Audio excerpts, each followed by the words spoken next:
Oh là là, quand il ne me regarde pas, c'est mauvais signe. Hein. Oh là là. Édouard fait partie de nos oiseaux qui partent. Alors je vais faire une petite aparté là aussi, vous expliquer un petit peu quelle est la philosophie de la démonstration. Nos oiseaux, certes, bouge plus Anaïs, nos oiseaux, certes, sont présents pour vous être présentés, mais croyez-moi, souvent, Édouard s'en va. Il part à l'occasion des spectacles, ainsi quand il n'est pas motivé comme là, bah quand tu veux, hein. Allez. Ça a l'air d'aller. Quand il n'est pas motivé, eh ben, il fait par exemple comme, regardez bien, les cormorans qui sont sur la volière, regardez. 2 cormorans, ils sont à nous. Certains en sont âgés de 15 ans parmi nos cormorans. Ils partent, ils connaissent les horaires de spectacle. Vous les verrez tout à l'heure, piquer une tête dans le bassin. Ils partent et ils reviennent. C'est surprenant, mais ça fait partie de leur dressage. Baissez la tête. Voilà, j'ai pas eu le temps.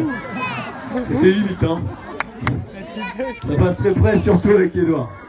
Donc Édouard, quand il n'est pas motivé, il s'en va. En général, leur balade, alors ça, ces balades à lui, Édouard, ça dure quelques heures, quelques jours. La semaine dernière, il a passé quand même 2 nuits dehors. Bon, il est là le lendemain. Il est présent pour les spectacles, la plupart du temps, pas toujours. Hein. Quand il n'est pas motivé, il n'est pas motivé. Voilà, on a évidemment... Il a l'air finalement assez motivé. Ouais, d'accord, non, je parle trop vite.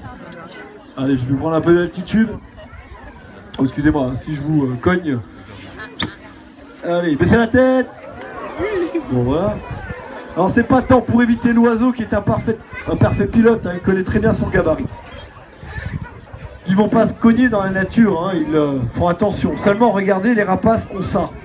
Je pense que il est suffisamment important de l'évoquer. Ça nous permet d'une part de manipuler l'oiseau au point, par exemple, pour pas que ses grosses pattes passent au-delà du gant, pour nous protéger.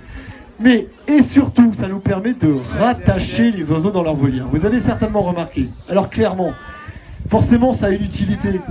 Le fait d'attacher un rapace dans une volière nous permet de les préserver.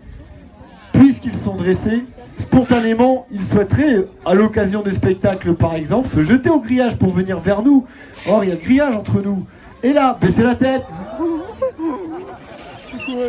Et c'est à ce moment-là qu'ils peuvent se blesser, se casser les plumes. Le fait de les attacher, ça nous permet de les préserver. Alors, et je vais finir là-dessus, c'est exactement comme un chien en laisse. C'est le même comparatif. Un chien en laisse est tenu par le cou. Ils y sont habitués, ça ne les blesse pas. Là, c'est exactement pareil. Ils y sont habitués, ça ne les blesse pas. Hein, l'oiseau est parfaitement adapté, le matériel est adapté, surtout fait sur mesure. Hein. C'est une méthode qui est utilisée depuis 4000 ans, en fauconnerie. Magnifique rapace avec ses grands yeux orange. Allez. Alors, juste pour vous faire réaliser quel genre de prédateur